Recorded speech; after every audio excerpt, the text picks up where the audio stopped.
sy roa arivo ampitiavana tompoko lahy sy tompoko vavy anao hitondrana ny rahaba ho antsika manaraka ny vaovao ny TV Plus Madagasikara amin'izao alina izao ary ampanajana ihany koa no anasana anao anaraka izany hatramin'ny farany Sibylandre Mazava miarabanao tramiko vaovao izao alina izao miarabanao mirabanao Abraham Razafy ary mirabantsika rehetra mpanaraka ny vaovaony TV Plus Madagasikara mandiran-tany. Ireo vaovao nisongadina ho an'ity androany ity miantso ireo mikasa anao fanakorontanana hampitsahatra izany ny anivon'ny fiarovana sy ny filaminana malagasy androany. Miantso ny fanehoan-kevitra ampilaminana sy ny fifanantonana izy ireo. Manamafy ny talen'ny serasera ny fiadidinan'ny Repoblika fa tena misy mikasa mono ny filohan'ny fanavozana ny alahady alina ifon'ny alatsinainy maraina. Isy nandefa drone telemika misy adiny ny sidina ny toeram-ponenan'ny filomivady ny alahady alina ifolatsinaindy. Mitsikilo ny antsiprian'ny isan'ny olona sy ny efitra izay verina ho fatoriny ny filomivady. Fa manameloka ny fihetsika-ireo andian'olona nanao fanafiana sy nandoro ny komissariat tao Voemar ny tale général police pirenena ny contrôleur général de police Tsaramonina Ravony Jean-Victor Androandy efa nandrafepetra entitra ny police pirenena nisan'izany ny fanamafisana ny fiarovana sy ny fanenjehana ara-pitsarana ireo tompon'antoka mba hamerenana aingana ny filaminana. Ary faran'dia fiaran-dalamby mpitatitra fitaovana mavesatra iray no niaran-doza teo amin'ny fokontany Ambohimanatrika anatin'ny komina Tanjombato androany tokony tamin'ny valora maraina. Olona 3 no naratra dia ny mpamily mpanampy n'ilay fiaran-dalamby sy olona 2 tao anatin'ireo trano 3 voadona. Fa nisy ny fanambarana izay nataon'ny mpitandro ny filaminana tamin'ny hariva teo mikasika ny toe-draharaha eto amin'ny firenena amin'izao fotoana izao. Miantso ireo mikasa anao fanakorontanana ampitsahatra izany ny hery fiarovana sy ny mpitandro ny filaminana malagasy. Miantso ny fanaokevitra ampilaminana sy ny fifanantonana ny hery fiarovana sy ny mpitandro ny filaminana. Nampahatsiany izy ireo fa tokony hanaja lalàna velona ny fanjakana sy ny fandaminana ao anatin'izany ireo mpitandro ny filaminana ireo araka ny tatitra hoetiny fitiavana Doni sy Iva Rasata. Manoloana ny toe-draharaha ankehitriny dia tsapa fa manampanindrina ny tondra fanavozana ny tanora sy ny olon-tsotra sivily sy ny mpitandro filaminana amin'ny alalan'ireo afatra ny fanesy tato ato. Tsapa ihany koa fa misy ny finiavana hanakorontana ny fiainam-pirenena sy handrodana ireo androm-panjakana efa mijoro amin'izao fotoana izao. Tsikaritra fa misy ny fivoizana hevitra mampisarabazana sy manohitohina ny fiandrianam-pirenena sy ny firaisan-kina-pirenena. Iaraha mahita fampiasaina ho amin'ny tanjona ho amin'izany tanjona izany ny tambazotra serasera na mivantana na ankolaka. Noho ireo anton'ireo izahay hery fiarovana sy filaminana dia miantso ny rehetra ho amin'ny fitoniana ka hanaja ny lamina efa napetraka mba hizotra tsakany sy andavana ny fikaonan-doham-pirenena sy ny dingana rehetra mifanaraka amin'izany. Miantso ireo manam-pikasana ambolo korotana mba hampitsahatra izany teti-dratsy rehetra izany. Mitaona izay te haneho hevitra haneho izany ampilaminana. Mampirisika ny rehetra ihany koa izahay amin'ny fifanantonana sy ny fifanakalozana ao anatin'ny fifanajana tanteraka. Ho an'ny mpitandro ny filaminana manokana, ny mpitandro ny filaminana dia manaja lalandava ny lalàna velona, ny androm-panjakana ary ny fandaminana ao anatiny. Ny hery fiarovana sy filaminana dia tsy sehatra na fitaovana ara-politika ivoizan-kevitra hitadiavana seza na tombotsoa manokana. Samy manana ny lalàna sy fitsipika anaty mifehy azy ireo ny hery fiarovana sy filaminana dia ny fanajana ny rafitra an-tanatohatra. Manana ny sotoavana mampiavaka azy izy ireo dia ny fizokiana sy ny fanajana ao anatin'ny piraiandiany ka ny fitandrona ireo no antoka maheray tsy mivaky azy ireo. Tsy fotoana ny fizarazarana sy fisarambazana izao ka miantso ny rehetra hiara-mientana ho amin'ny firindrany fiarahamonina koa fampandrosoana ny firenena ho an'ny tanindrazana.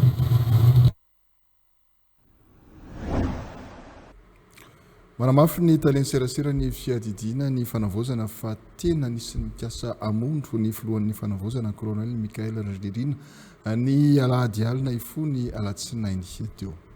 Nisy nandefa drone thermique miisa 5 nisidina ny toeram-ponena ny filohan'ny fanavozana mivady ny alahady alina mifoalatsinainy mitsikilo antsipiriany ny isa ny olona sy ny efitra izay everina atorin'ny filoha mivady tombanana misy ery vahiny ao anatin'izao ambadika izao fifofonany ny filoha mivady izao fahaverezana tombotsoa amin'ny fikasa Madagasikara nafatra solika amin'ny toerana hafa manoloana ny korotana ao Moyen-Orient no everina ho antony raha nambarany taleny serasera androany nahazo avavy amin'ny mpanome vaovao maro-potitra azy ireo ihany koa ny fiadidiana fa isy ikasa andoro ny antenimieram-pirenena ny sabotsy ho avy izao fanazavana. Naseho tamin'ny mpanao gazety androany ny sary azo tamin'ny finday mampiseho ireo drone thermique miisa 5 nisidina ny lanitra manakaiky ny toeram-ponena ny filoha Randrindrina mivady. Tokony ho taminy misasakaly ny alahady 12 aprily ifony alatsinainy maraina ny 13 aprily no nanidina ireo drone ireo. Nakasary azy ireo avetrany ny mpiambina manokana ny filoha. Drone thermique izany hoe misy fitaovana antsoina hoe infrarouge ireo drone ireo. Noho io teknôlôjia io dia afaka mahita ny anatin'ny trano ireo drone. Tanjona ny ahitana antsipiriany ny zava-misy rehetra ao an-trano indrindra ny toerana misy ny filoha mivady mba ahafahana mikendry azy ireo hoy Henri Laurent Ratsasson taleny serasera ny fiadidiany ny fanavozana.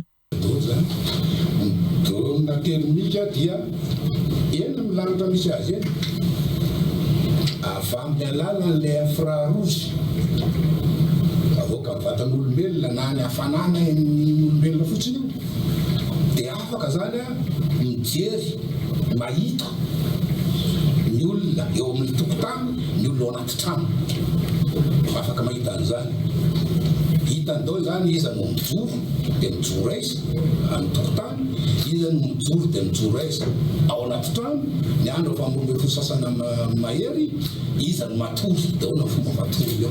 Misy fitaovana antsoina hoe système anti-drone ny trano fonena ny filoha ary tsikaritra ireo drone ireo zany no fanazavana. Tsy fantatra kosa nefa raha naverin'ireo mpandefa azy ireo drone ireo na ny anjera hoe ny fanazavana taoriny fahitana izany système anti-drone izany. Nosokafana avetrany kosa ny fanadihadiana momba ity tranga fifofona ny hainy filoha mivady ity ahina imboly toy mantsy ny raharaha. Dia raha vera fotsiny amin'izao zany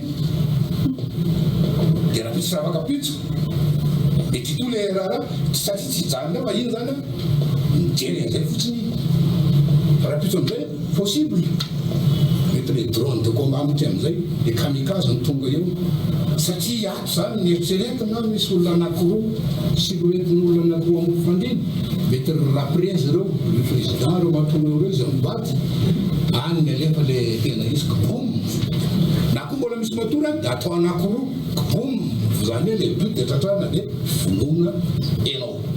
Tombanana misy ery vahiny ao ambadika izao fifofona ny hainy filoha mivady izao fahaverezana tombotsoa amin'ny fikasany Madagasikara anafatra solika amin'ny toerana hafa manoloana ny korontana mitranga ao Moyen-Orient no everina fa ho antony. Tafiditra ao anatin'ny ahiahina kosa nefa ny olona sasany eto an-toerana. Tsy vovoa zany rehetrarehetra zany fa any amin'ny toeran-kafa ambany ny vidiny mandeha ho azy tsotra le samby jusqu'à ty amintsika ty. Zany mety fepetra mety ho raisina dans le cadre an'le état d'urgence énergétique. Vao mandeha fotsiny zay eritreritry zay dia misy taitra na eto toerana na ny raisam-pirenena satria eto toerana amin'ny fikinakirana solika sy fivarotana sy fanafarana azy io misy misy mahazo tombotso goavana be mihitsy le izy araka ny tombana misy hery vahiny ao ambadika izao rehetrarehetra izao eo daholy le eto toerana malay toerany tsaiko fobolokony hoe zao samy mahazo miteny tenenina de manao an'izao hoe de côte faiky ary de atao marina zany misy tokoa io reny misy malahelo mpanao politika atsika de zany anga tena niotrika tapoka teto fa ataoko daholo ty zay ampiongana ny eo ka raha ohatra tsy miongana mihitsy raha tsy vonona mihitsy vaty ty de andao vonono possible zany zay tafiditra anatin'le tombana fa tafiditra anatin'ny tombana koa le risque ho an'le intérêt internationaux. Anisan'ny navoakan'ny Italia ny serasera ny fiadidiany fanavaozana ihany koa ny fikasana fandorana ny lapan'ny antemira-pirenena ka saina atao ny sabotsy ho avy izao. Androany ty vaovao ratsy anao ty misy mikendra andoro ny Assemblée nationale la misabotsy io zany hoe io zany misy tena zakany zalany mihitsy mivavonony amin'io zio de alora angaty dongonany mihitsy amin'ny sabotsy de efa misy fizaram-bola ny ambany tanàna iny eny Ambohipo ary eny Katso de zaraiko aminareo zay zany miteny zay partager io une partie amin'ny renseignements généraux. Nanao valandresaka ny Italia ny serasera ny fiadidiany ny fanavaozana androany ity ihany koa ny fivoahana amin'ny ny vaktsiry voalohany ofisialy nataony taoriny nandraisany toerana. Mikasika ny rara Gen Z dia efa nalefanody idina sy miora raha ny fanambarana nataony polisy-pirenena taoriny fanadihadiana natao azy ireo mandra-piandry ny dingana manaraka amin'ny tony fanadihadiana mbola mitohy kosa ny fanadihadiana eo nivon'ny BC Anosy ny Erizo sy nomena ho iatran'ny fanazavana nanamafy ny teo nivon'ny polisy-pirenena fa atao araka ny lalàna manan-kery rindra ny paikady adeloka ny code de procédure pénale ny fizotry ny fanadihadiana rehetra fanazavana. Momba ny vaovao mikasika ny ireo tanora Gen Z mandrona zao vaovao miely amin'ny tambazotra sosialy sy ny resaka mikasika ny fahaverizan'olona fa mpikambana ao amin'ny hetsika Gen Z dia manao zao fanambarana zao ihany koa zay polisy-pirenena.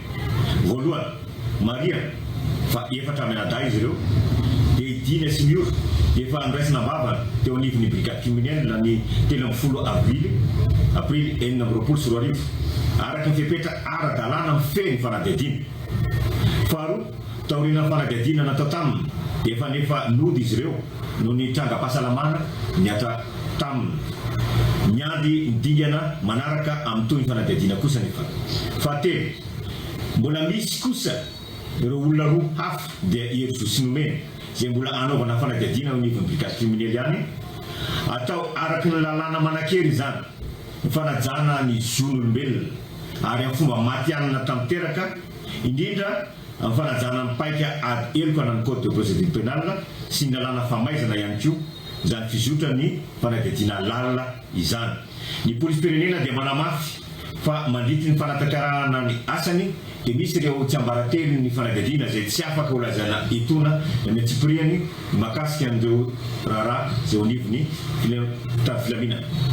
Mariana etona ray maranana zao fanambarana zao voaja tanteraka ny zolombelona sy ny fahalalàna tsirairay atao araka ny lalàna sy ny fanadihadiana izany rehetra zany tsy misy erisetra na fampitahorana ampisainana amin'ny olona anaovana fanadihadiana. Farany dia mitodika manokana amin'ny polisy-pirenena Tsakanavaka amin'ny Anosy ny tena koa mampitany jeneralin'ny polisy-pirenena mankahery ary mbola mampirisika hatrany hitandro ny sotoavana zay ananatsika izay na fohy ny ainy ho an'ny vahoaka anoto tanindrazana ary iaina ampahamarinana ary ampitikina ihany koa satria adidy masina sy asy masina ny asan'ny polisy-pirenena zay santsika andromanany. Makasitraka tokola makatelo tokofaty.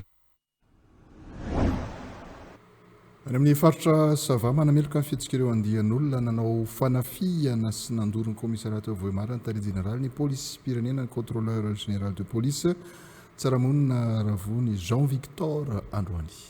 efa nandray fempetra entitra ny polisim-pirenena anisan'izany ny fanamafisany ny fiarovana sy ny fanenjehana ara-pitsarana ireo tompon'antoka mba hamerenana aingana ny filaminana any antoerana. Efa nalefa anisam-bava ihany koa ilay voalaza ho samborina vororotana ity famonoana olona ity izay nitarika ny fahatezeran'ny fianakaviana tany antoerana. Tsy misy ahina ihany koa ny ain'ilay commissaire saika ataon'ireo andian'olona fitsaram-bahoaka itsakilan'izay manome toky ny vahoaka ny eo anivon'ny polisim-pirenena fa anatanteraka ny asany amin'ny fiarovana ny vahoaka sy ny fananany ka miantso azy ireo ho tony manoloana izao toedrara izao. Romier Manana, Eric Ranefsan. Raha ivona dia ny alatsinainy 10 aprily lasa teo no nisy lehilahy tompona moto tao amin'ny tezany Manambery ao amin'ny distrikany Vohimar no nisy lana fiaka maty teny an-dalana ity farany rehefa andrana ho any amin'ny hopitaly. Hita amin'ny tandro filaminana sy mifokon'olona tany Ankirihiry kosa ilay voalaza fa jiolahy namono ilay tompony moto ary nentiny fokon'olona tany amin'ny biraon'ny polisy. Ny maraina nefa dia tsy tao intsony ity farany ka antony nandorany ny olona ny biraon'ny polisy no natezerana. Nambarany tany generalny polisim-pirenena fa nitranga izay niseho tany Vohimar dia fanotonana. Ny filaminana vahoaka sy ny fandikana ny foto-kevitry ny fanjakana tan-dalàna manamelika tanteraka ny herisetra sy ny fitsaram-bahoaka izy indrindra ny fanafihana ny tany filaminana sy ny komisarian'ny polisy. Efa nandray fepetra entitra ny polisim-pirenena anisan'izany ny fanamafisana ny fiarovana sy ny fanenjehana ara-pitsarana ireo tompon'antoka mba hamerenana aingana ny filaminana. Manoloana an'izany herisetra sy von'olona izany nefa dia tsy pihana mazava tsara fa ny zavatra nitranga tao aorinany izay zava-nitranga tany Vohimar izay. Eto izay dia manamafy, tena manamafy fa tsy azo ekena velively ny herisetra, ny fitsaram-bahoaka, ny fihetsika mihoapapana toy ilay nitranga tany Vohimar. Andraindraikitra amin'ny polisim-pirenena ary tena manameloka tanteraka ireo fihetsika fa indrindra ny fikasana no tohana ny mpitandro filaminana izay efa mahafoy ny ainy andro manalina, tsy mandry andro, tsy mandry alina. Ary ihany koa ny fanafihana ny komisariat izay nataon'ireo olona no ny atezerana satria tempo tsy mba namana. Fantian-dalàna tanteraka izany ary fanimbazimbana mivantana ihany koa ny fahefa-mpanjakana. Izy mazava ho azy ary entitra ny fanenjehana ara-pitsarana sy araky ny lalàna manoloana n'izany zavatra nitranga tany Vohimar zany. Efa nalefa nisam-bava kosa ilay voalaza ho nosamborina voarory tamin'ity famonoana olona ity izay nitarika fahatezerana ny fianakaviana tany an-toerana. Tsy misy ahina ihany koa ny ain'ilay komisera saika ataon'ireo andian'olona fitsaram-bahoaka raha ny fanazavana trano miantso ny vahoaka fosa mba ho tony hanajana lalàna ny eo anivon'ny polisim-pirenena. Vaovao samy hafa hatrany fiaran-dalamby mpitatitra fitaovana mavesatra iray no niaran-doza teo amin'ny fokontany Ambohimanatrika atao amin'ny komuna Tanjombato androany tokony tamin'ny 7 ramaraina tany ho any.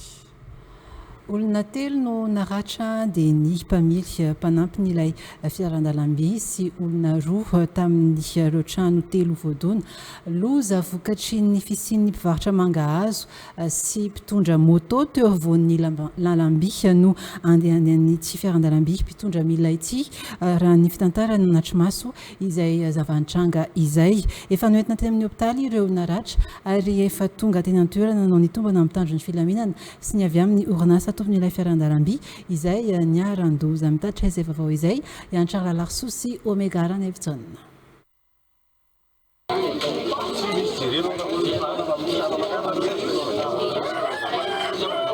Tokony tamin'ny 7 ramaraina latsaka no tradoza teto amin'ny fokontany Ambohimanatrika anatin'ny komina Tanjombato ity fiaran-dalamby mpitondra fitaovana mavesatra ity. Avy any an-drenivohitra Ianatsimo ny diany 5 sendra sakana rehefa tonga teo Ambohimanatrika. Mbola nisy mpivarotra mangahazo atositosika amin'ny kalesy sy mpitondra moto tao anatin'ny lalamby ka natonga ny mpamily ilay fiaran-dalamby nanindry isatra tampoka ary niteraka fivoahana sy fivadian'ny fiaran-dalamby izay lasa tsy maro toerana noho ny vesatra noentiny. Miaraka motocross dia efa klaksona hoe mialana dia tsy tafiana moa reo fa raha ohatra izao hoe ndrosina andehan izy dia ilay mpivarotra azoko sy le mpitondra moto maty dia miala tamin'iny le tanany tian'izay ity dia vao mitrisaka kely dia mivadika anao dia na tsara azy mivadika iny tsy mivadika ny sosa fa nanao kidondamina dia mba tsy voaketoka le olona tao anatin'le trano faharoa hita dia le tao zany mbola afaka nitsoka ny antsondreo le olona mpivady tao dia izay no tonga teo ny sikotra anazy zany dia rehefa vao marina zany hoe zany mijoro teo vao marina hoe tsisy olona tsony tany dia namonjy an'le sofera aidi sofera niketoka teo fa tsy le sofera afaka fa le aidi niketoka tao mifampisikirana tato amin'ity toana amin'ity sony vise tao. Lasa nianjera tamin'ny sisin-dalamby le lamasinina ka nandona trano amin'ny fianjerany. Olona 3 no naratra vokatra izany ary efa noentina teny amin'ny hopitaly araka ny vaovao voaray teny an-toerany. Tafatsoaka ara-potoana ihany koa ireo olona nipetraka tamin'ireo trano 3 voadona ka nahafahan'izy ireo nanavitra ny ainy raha ny fitantaran'izy ireo. Za tompoko naperitra ny tao an-trano tsy nalala ninina fa efa voatsinjo tao zay vao nahenan'izy hoe fa nianjera dia tanoatra zo fotsiny za sisa dia olana ka natao fa voatsinjo tao ambany eo natsinanina fa io naratra tsy fantatra tsony fa tonga dia efa voatsinjo le anina tao miatso vonjeo anina tao ihany za tonga dia ohatran'ny anina tapoka satria briky be sy anina ireny nanotitra anina tao. Zay mbola natory tao an-trano dia nenay fotsiny hoe misy masinina izany dia izay tsy afaka mivoaka tao intsony. Izay efa tsy afaka mivoaka intsony fa dia niandry anrariny tao sisa no tsy hitana intsony izay natao izay mianakareriny tao. Izay tratra an'ilay izy fa nitatify taty amin'ny sisiny taty izay dia mbola teo ambony fandriana mihitsy izay dia nenay menjera ilay masinina dia tsy afaka nivoaka intsony izay dia voaka tsy afaka mivoaka intsony dia efa henonay efa tsy nandeha intsony ilay masinina dia voaka moramora izay. Efa tonga teny an-toerana ny mpitandro filaminana sy ny tompona andraikitry ny orinasa nanao ny tomba ny fahasimbanina sy nitady ny fomba analana ilay fiaran-dalam-bitra 12.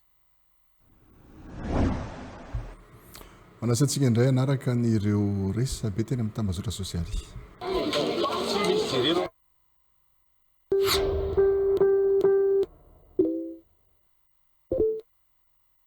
Ny pejy Bossy Best niverina amin'ny team ny fitantanana ny tanàna n'Antananarivo. Voatendry ho filohan'ny délégation manokana PDS hitantana ny tanàna n'Antananarivo Ifeno Ralambomanana députeny Borobontany fahatelo lany tamin'ny anarany Antoko Tiky Madagasikara. Lohalevitra voalohany ny Rina Thierry Ralay Arson. Lohalevitra faharoa ny Hery Mananjara Ranefson. Ny pejy politika ranoray ary raha tsy kisendrasendra ny fandraisana ny Ravalomanana Marika tamin'ny tehaka amin'ny revitrevitra nandritra ny fanokafana amin'ny fikaonandrony ny tanora tao amin'ny CCI ary afambara fa mitodika makany amin'ny rivitra politika misy eto amin'ny firenena. Maro fatsoana ara-politika sy ara-toekarena miseho nandritra ny fitondrany saingy mety miteny eo amin'ny toerany. Eo anatrehan'ny pesiny maro ny bilona ananany hoarina amin'ireo rehetra ny fandiby azy taoriny ny taona 2024. Tsy tonga lafatra fa tsara indrindra azo raisina fa lasa nandositra mantsy Andry Rajoelina izay tsy resiny tamin'ny fifidianana mihitsy ka isokatra malalaka ny fiverenany eo amin'ny fitondrana amin'ny fifidianana manaraka eo. Tsy misy mpifanandrina politika à la hauteur Ravalomanana intsony amin'ireo izay mety ho kandida. Ny fanontaniana sisa mipetraka dia ny hoe afaka ilatsaka ve izy sa ho sakanana ho an'ireo izay tsy voaloha mandafiry no mbola ho vitany. Iray ihany angamba raha ny taona efa mandroso nojerena. Isafidy eo amin'ny tsara sy ratsy ny fifidianana fa safidy ho an'izay azo hiaviana indrindra. Tranga iray 9 kilometatra atsimony Ambilobe amin'ny lalam-pirenena fahaenina. Sur dessus. Axe toujours RN6 sud Ambilobe environ 10 km. Donc voilà. Moto, taxi moto Tavelari nangatandro 100 000. D'accord? Donc il y a. Zera nangatana roteo mila mandua 100 000 obligatoire. Un chauffeur de moto. Ochina vola nangatandro amno azafady. Ochino. Aza menasi jawa. Ya ochino azafady. Ochino. Ya, ochino azafady. 100 000. Ok. Magnino no matautautry karaha io? Oh, magnino no matautautry karaha io azafady? Bien, d'accord. Merci. ny vondrona vaovao-malaza eran-tany fanafiana amin'ny andro atoandro.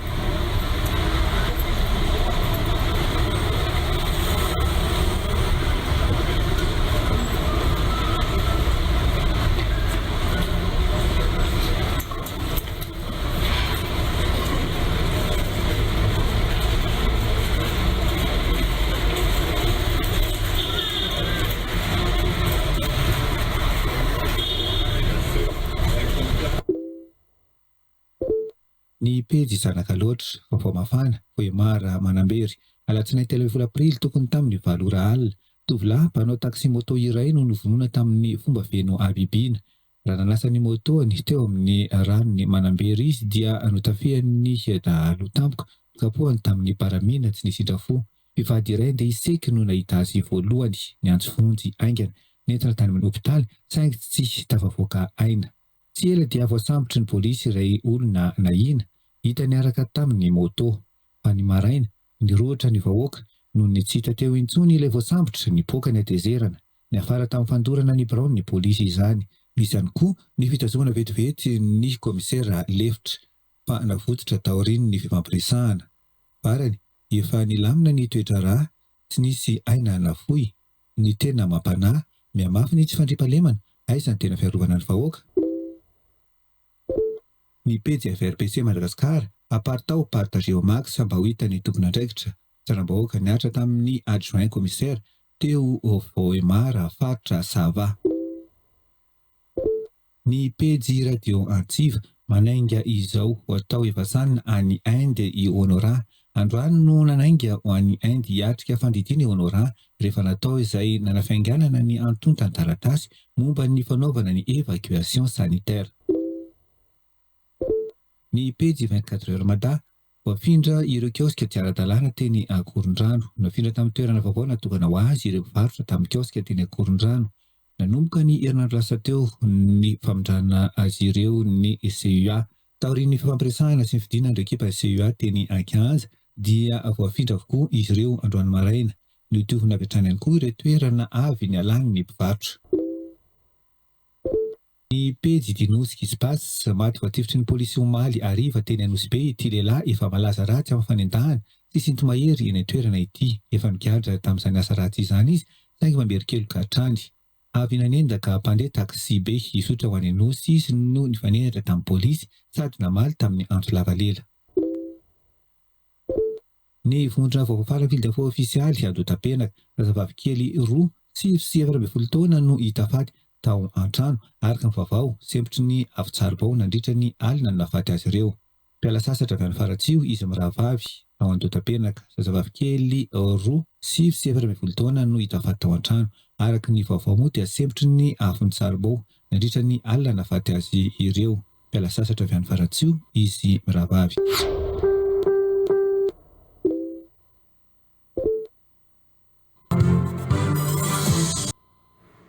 Nahitana trangana tsy fanaposinana ara-tsakafo teny Anosy Zato andrefana raha tatitry ny ben'ny tanàna androany.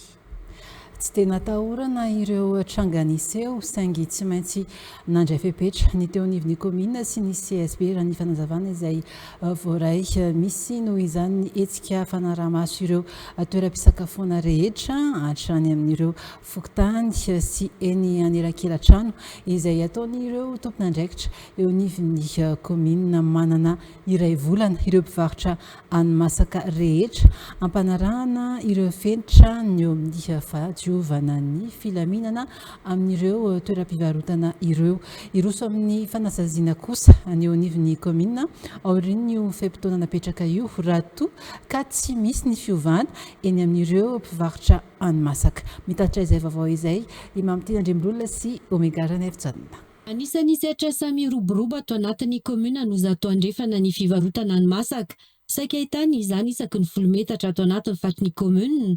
Ankoatra ireo mpivarotra talaky-maso manamorona lalambe sy lalam-pirenena voalohany anefa tena maro ireo mpivarotra hani-masaka misokatra eny anivon'ny fokontany. Maro ireo mpivarotra no tsy manaraka ny fenitra ara-pahasalamana sy ny fahadiovana. Vokany nisy ireo tranga fahampoizinana ara-tsakafo nisy eo tato amin'ny komuna noho ny fihinanana hani-masaka teny amoron-dalana. Antony sy ny hetsika fanaraha-maso manokana ato amin'ny komuna amin'izao fotoana izao. Hatreto ny zavatra hitanay dia matetika dia mikambana ny lakozia sy ny toerana fisakafoanana satria tery le toerana rehefa hatramin'izay moa eo ny toerana fisakafoanana dia lasa na ny charbon na ny fofona ny charbon rehetrarehetra dia avy hatrany dia mipaka amin'ilay olona mpisakafo ka izay zavatra zay moa ny hitanay. Eo koa nefa misy ezaka zay ataony ny sasany mikasika amin'ilay fanadiovana ny toerana zay dia efa ahitana hoe mahavelombolo na zanaty zany nataonay zao fisavana izao fa kosa tsy maintsy mbola overenanay amin'izay toromarika nomenay nanaraka ny toromarika izao zay mbola tsy manasazy fa mbola manoro mampianatra fa rehefa sanatrika miverimberina zay efa fanoroana zay ka tsy misy fandraisana andraikitra zay vao manasazy ny commune. Iroso amin'ny fanasaziana ny tompon'andraikitra anivon'ny commune raha toa ka tsy misy ny fiovana hoentin'ireo mpivarotra hani-masaka ao anatin'ny iray volana. Tafiditra anatin'ny fanisan'ireo mpivarotra atao eo anivon'ny commune no zato andrefana ihany koa ity hetsika ity raha ny fanazavana trany. Fa mandeha ny resaka ao amin'ny distrikan'ny Belo amin'ny Tsiribina fa hoesorina avokoa ny sefokotany miisa 20 amin'ny 100 ao an-toerana araka ny loharan'ny-baovao voaray avy amin'ireo sefokotany.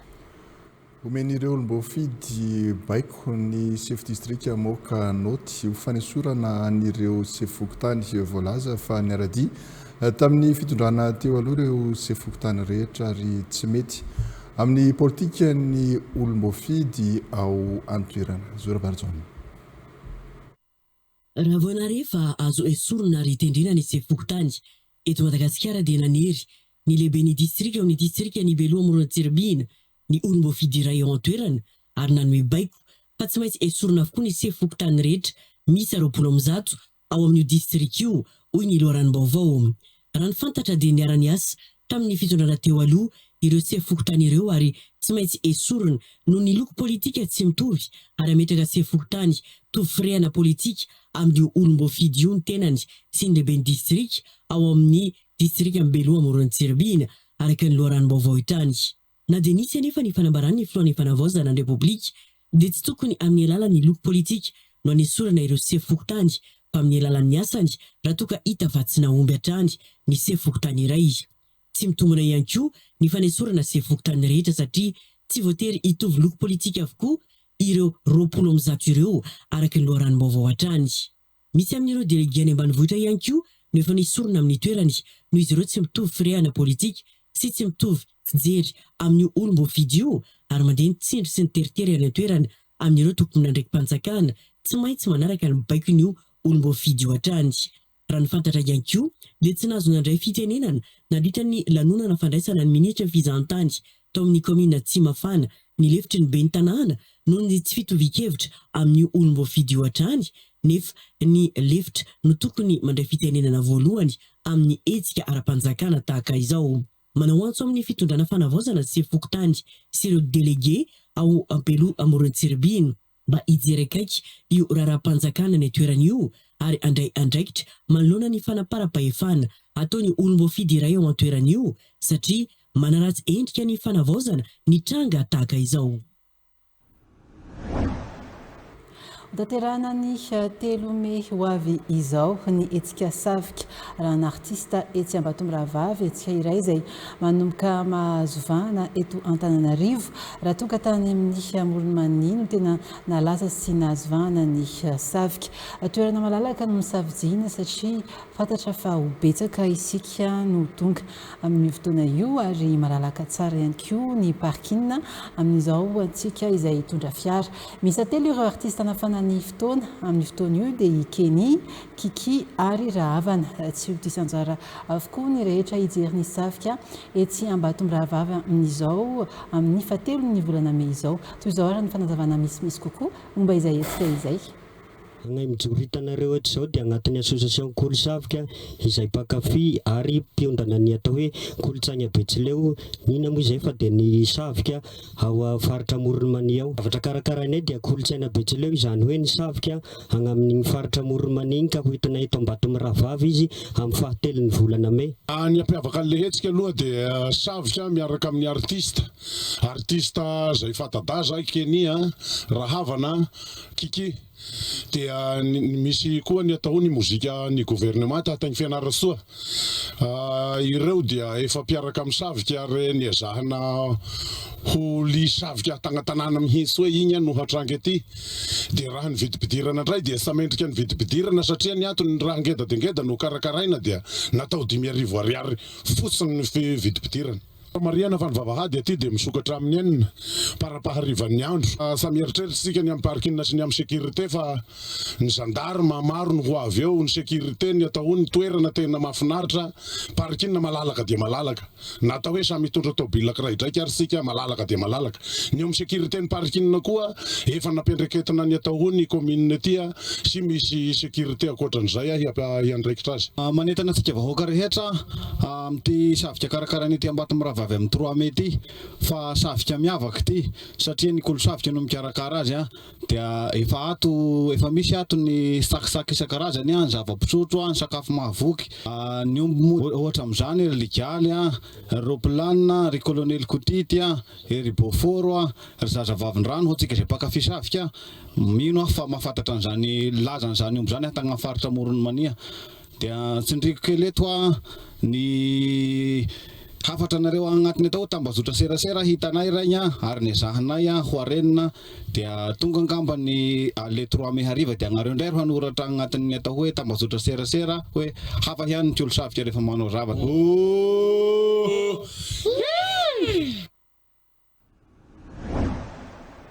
Dia sika anaraka ny vaovao tapatapany. Fahafezana ny faritra Iandreketany no andrasana amin'ireo lehibe ny faritra Voatendry. Ony zanaky ny faritra Tsimotsinanana izay nahazo lehibe ny faritra vaovao. Distrika 10 izay mivelatra avokoa no ifeheziny lehibe ny faritra Tsimotsinanana. Manoloana ireny disaty sarapoko nisy eto amin'ny distrika ny farafangana ireny tokony anakaiky ireo ray aman-dreny ara-drazana ny lehibe ny faritra vaovao anampiny amin'ny fandraisana fanapahan-kevitra ny tranga toy ireny. Hoy Falson Jocelyn zanaky ny faritra Tsimotsinanana. Tena aloha ho atao natoraziny hoe inona ny fomba atao izy resika ny masoa nyty faritra ty tsy ny faritra ihany fa ao anatin'le faritra le district tadidi fa migere district 10 izy ahoana ny gerenan'io tokony ho ainy zany satria ny faritra Tsimotsinanana ny manana district 10 dia somary manana ny fokony daholo. Ary tadidi fa tana amin'ny faritra ny Vangaindrana district ny Vangaindrana nanana olana be tamin'ny fotoanandrony zay tsy mampasiaha fotamantsika fa nisy zany fa ain'le chef district ny gérer anazy dia voavaly problème. Ain'le lehibe ny faritra nanapin'ny chef district dia voavaly problème. Tokony ohatran'izay ihany koa zany izy za ranabavy chef de région Tsimotsinanana dia manolotra tanana roa aminao raha misy ny lana fanampiana ty amin'ny anadanao amin'ny mampana politika anay hevitra sy ny sisa sy ny sisa. Notsenan'androany tao farafangana ny lehibe ny faritra Tsimotsinanana vaovao Landrena Solo Volatina Pauline.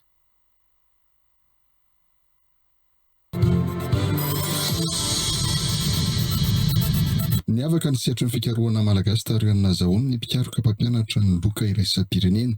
Noraisin'ny ministra fampianarana ambaratonga amonsy fikarohana ra-tsiansy ny professeur Ravony Manantsoa Ndao Ial Mandavy androany tao fiadanana Dr Ravia Manantsoa Satatra nandroboka ny loka Fondation Farm 2026 tany Pariny 17 febroary lasa teo.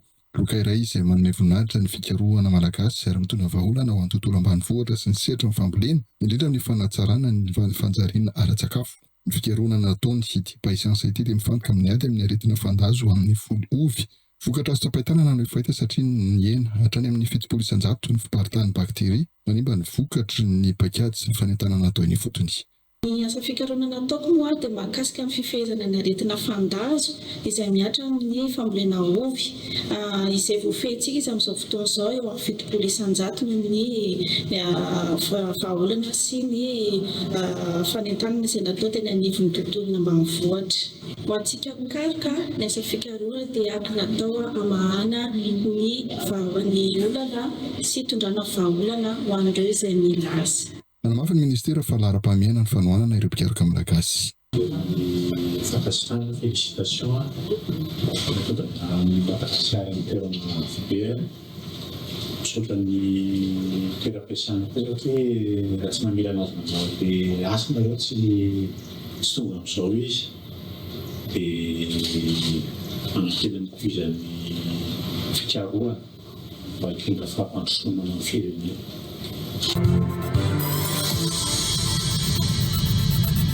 Nanomboka tamin'ny fiandohan'ny taona 2024 dia nisy fiovana amin'ny fitsipika iraisam-pirenena amin'ny Tranjakaratedo.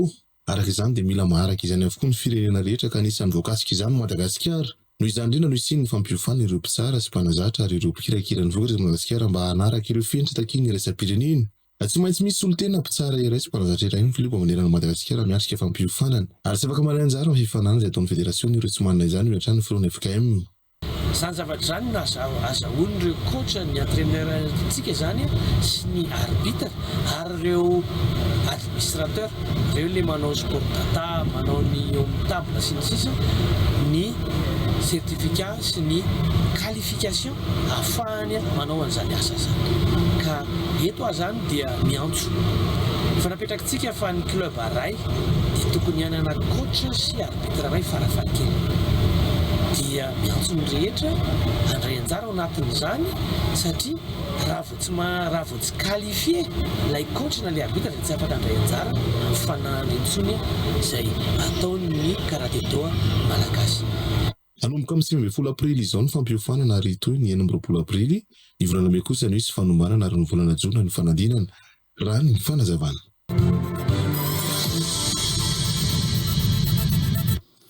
Ny tohety betany Ankilifaly nanomboka ny talata 14 aprily 2024 teo ny fanamboarana ireo lalana simba misy lavadavaka.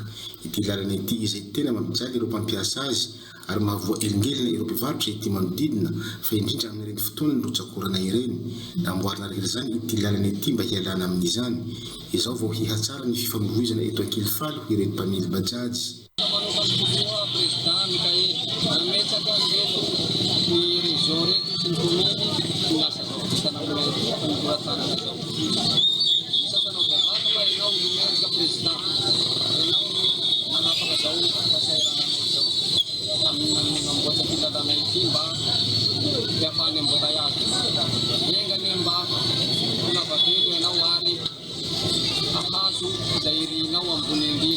Misaosanareo baka amin'ny région ao, misaosanareo commune, misaosanareo bentanà toy namita lalana itoy fa afaka fijalianay amin'ny toembotaiazy amin'ny lalaraty toy. Misaora bevata asotsonay anareo nareo reky bentanà toliara toy. Embotaiazy ito la manjery zahay la mijaly, zahay bajagy posy mialy regny ny embotaiazy toy.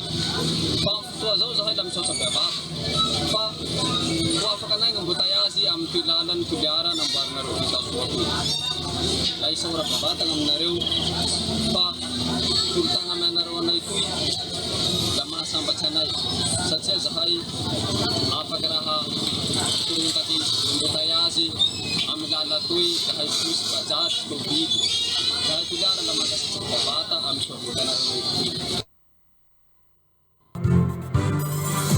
Mpanao ny fankalazan'ny mpanakanto Riky ny fady 20 taona ny akarany antsiatra ny orinasa mpifandraisana Airtel Madagasikara anisan'ireo hetsika fankalazana taonan'ny Airtel ny fampisehoana izay hotanterahany Riky ao amin'ny Coliseum Antsunjombe ny 10 aprily ho avy izao anomboka amin'ny 3 tolakandro ny fampisehoana ho hita eny an-toerana mandritra ny fampisehoana ihany koa ny vokatra Airtel toy ny Itel 9320. Anne-Charles Larceau. Anisan'ireo mpanakanto manana ny toerana eto Madagasikara i olombelo Riky, mpanakanto tsy mety lefilaza na ho an'ny mpakafitra anainy na ho an'ny tanora vao misondrotra. Mankalaza ny 570 taona ny akarany antsehatra ankehitriny i olombelo Riky. Anisan'ireo hetsika fankalazana tohanany Airtel ny fampisehoana ho tanterahany olombelo Riky ao amin'ny Coliseum Antsunjombe ny 7 aprily ho avy zao. Anomboka amin'ny 3 tolakandro ny fampisehoana. Ny tantara ny mozika nataoko raha ny tena marina efa mihoatra io satria talohan'ny nanaovako olombelona raiky le fanarana na mozika tamin'ny dadan'le zalama mikasika teo ako rami Frank Melody Jazz tatatoko batteur rami Frank Melody Jazz le hira mety fantatrareo ho an'izay zokonzokony fa ny tanora mety tsy mahafantatra an'izany fa ny hira nalaza tamin'izany vavaka ao normé sy bibity. Mpanohana ofisialy ny fankalazana ny 570 taona ny akaran'ny olombelo Rika Antsehatra ny orinasa mpifandraisana RTL Madagascar. Misy tolotra mahafinaritra kely zay izy ao téléphone kely izy fa mazaka ny teknôlôjia 4G fa mazaka internet izy mazaka le WhatsApp izy amin'ny vidiny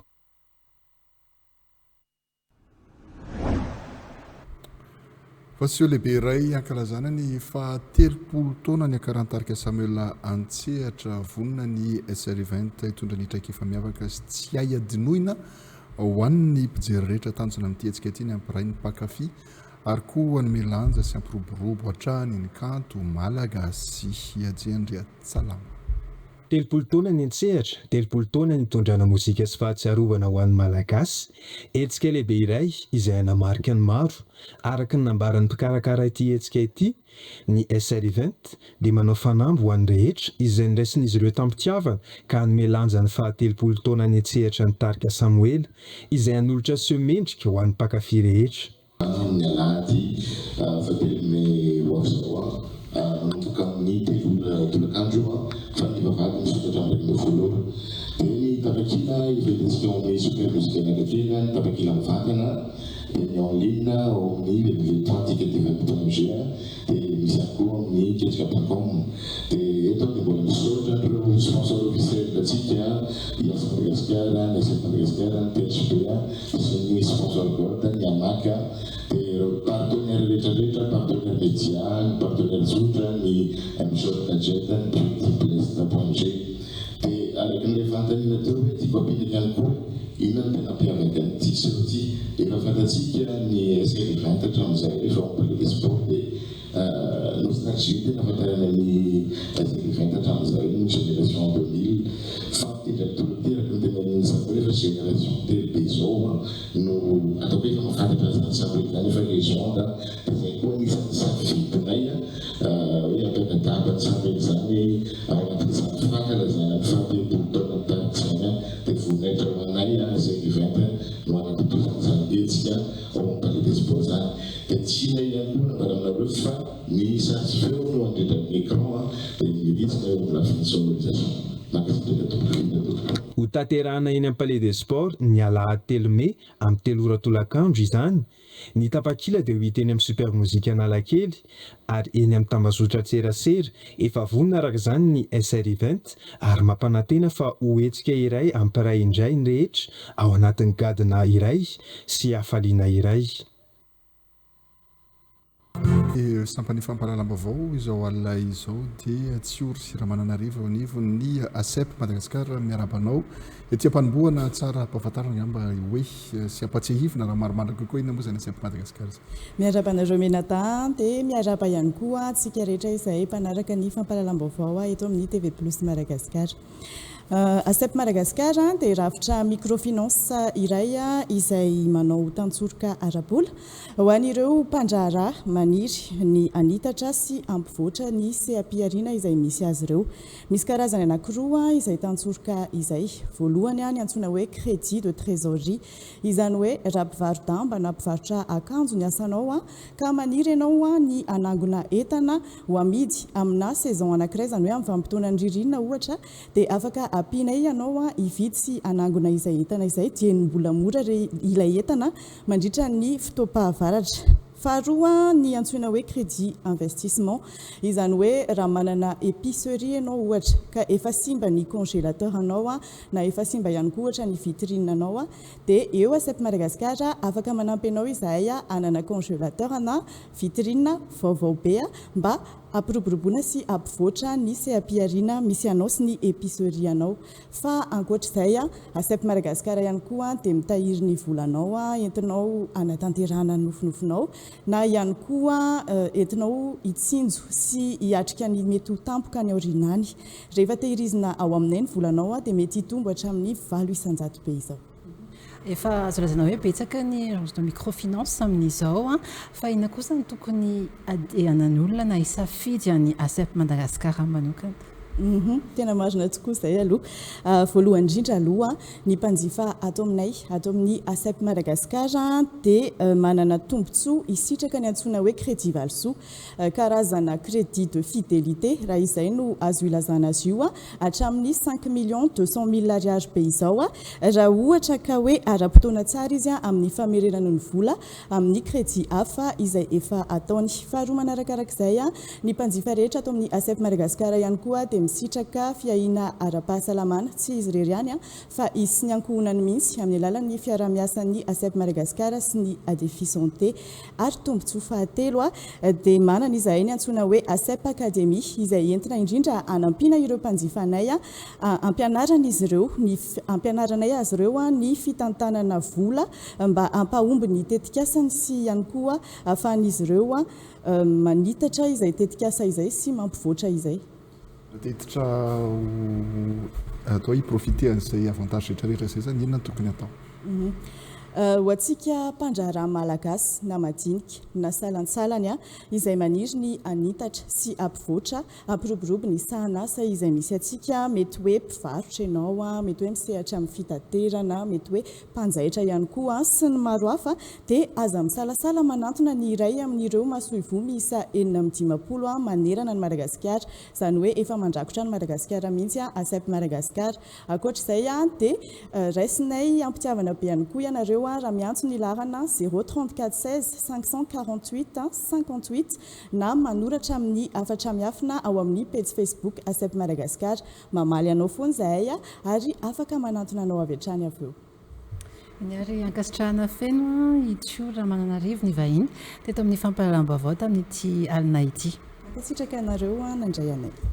Ny ary tetozantsika hatrany ny fampahalalam-baovao amin'izao alina izao misafidy 70 ireo nandray anjara tao anatin'ny fandarana demokrasia mivantana androany maraina izay arahantsika eo amin'ny Radio Plus 100.2 FM arahantsika ary ny fintin'izay. Demokrasia mivantana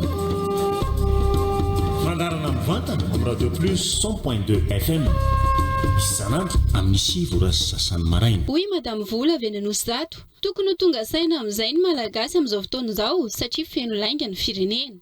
Kosa moa ny mpanao politika rehefa mahalany olona eto amin'ny firenena no handeha hitondra an'ity firenena ity ary ity filoha mpanjakana filohantsika amin'izao ity efa tamin'ny voalohany io efa nandangy efa tsy fantatra izay zavatra lazaina ka antsika malagasy zany mila tonga. Demokrasia mivantana.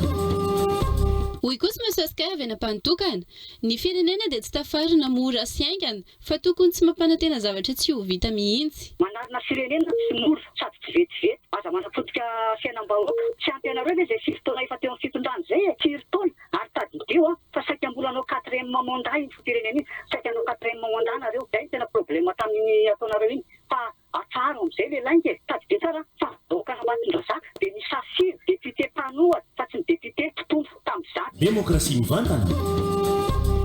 Tokony hifanampy ny tanora amin'izao zava-misy izao mba hanatsarana ny firenena ary izay ihany koa no tanjona. Oui Monsieur Rivo avy eny Mahitsy. Andoro ampiana ireo tanora zay milaza fa voafitaka ireo tokony vondrontsika manerana Madagasikara. Mitodika anareo ray aman-dreny ara-drazana, anareo ray aman-dreny eto amin'ny firenena, anareo koreta any amin'ny fitondrana ny filaminana any amin'ny tombony miaramila any tokony hoe ho jerena izay tena tokony hasoa ny firenena fa raha izao foana lafany mahampokatiny amin'ny vahiny voaka eto foana ilay firenena satria ny raha malala nataony mafy ahy fa tsy mamela mazy mihitsy ary tena misy antira tena enjana mihitsy eto Madagasikara eto na nitry izay 30 taona nanjanahany frantsay izay. Demokrasia mivantana. Fandarana mivantana amin'ny Radio Plus 100.2 FM isanandro amin'ny 6 sasany maraina.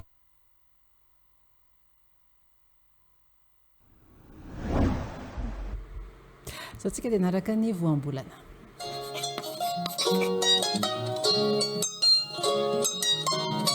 ny voambolana hoe mifakoahitra indray no andeha ho fatarina ny heviny amin'ity androany ity. Ny fitambaran'ny teny hoe mifakoahitra dia mitovy hevitra amin'ny hoe miava na koa manala aidratsy sy potipotin-javatra tsy ilaina. Amin'ny teny frantsay ny andikana azy dia hoe désherbage na koa désherber. Voambolana izay azo ampiasaina ohatra ao anatin'ity fehezanteny manaraka ity rehefa amin'ny teny malagasy. Efa ao anatin'ny asampamboly vary ny mifakoahitra manavaka ny vary sy ny tsiparifary na koa hoe mandany fotoana ny mifakoahitra ka ifandroboana amin'ny mpianakavy eny an-tsaha mampivohitra ny fifanampiana ny manao izany. Hitantsika ihany koa voambolana ohatra atao anatin'ity fehezanteny ity rehefa amin'ny teny malagasy. Tena fahafinaretana ho amin'ny maso ny mahita zaridaina voakarakara, koa azona izany dia tsy maintsy atao atondrarano mifakoahitra. Rehefa fantatsika ary izay ny dikan'ity voambolana hoe mifakoahitra ity dia azontsika malagasy ampiasaina amin'ny andavanandro, indrindra eo amin'ny sehatry ny fambolena, ny mizatra mampiasa izany araka ny tokony ampiasana azy. Sarobidy ny teny malagasy ary fahaizana mahafehy azy. TV+ Madagascar.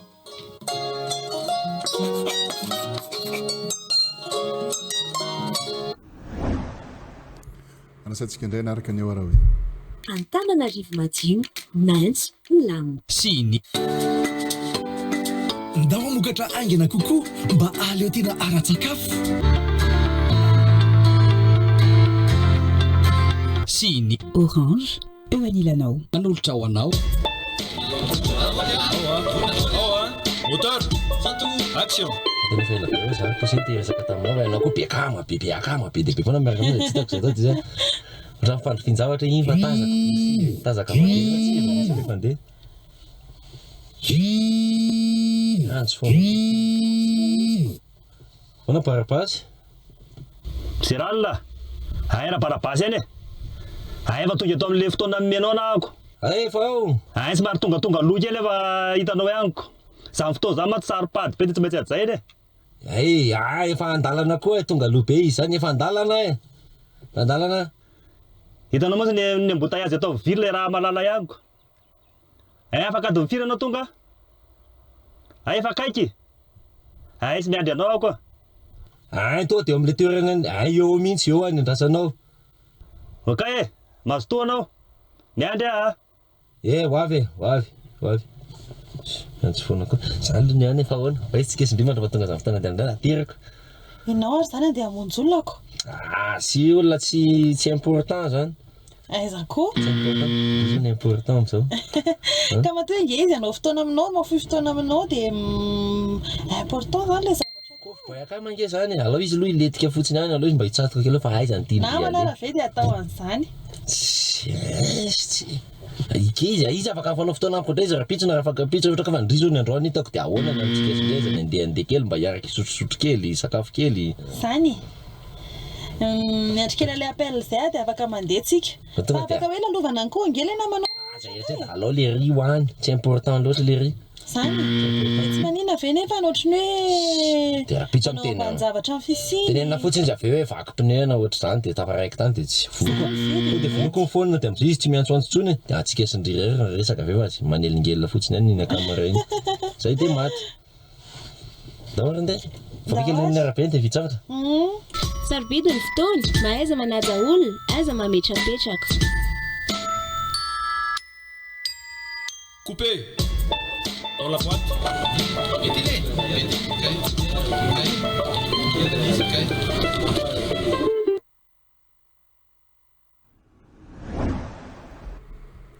Izay koa no amaranako ny vaovao izao alina izao mamy fotoanantsika sady anatin'ny fandarana tondresaka amin'ny alady ho avy izao sivilandre mazava mbola araka amintsika anatin'ny zanam-pandarana songadina hitondra amintsika ny fifaninanana momba ny resaka robotika veloma tompoko.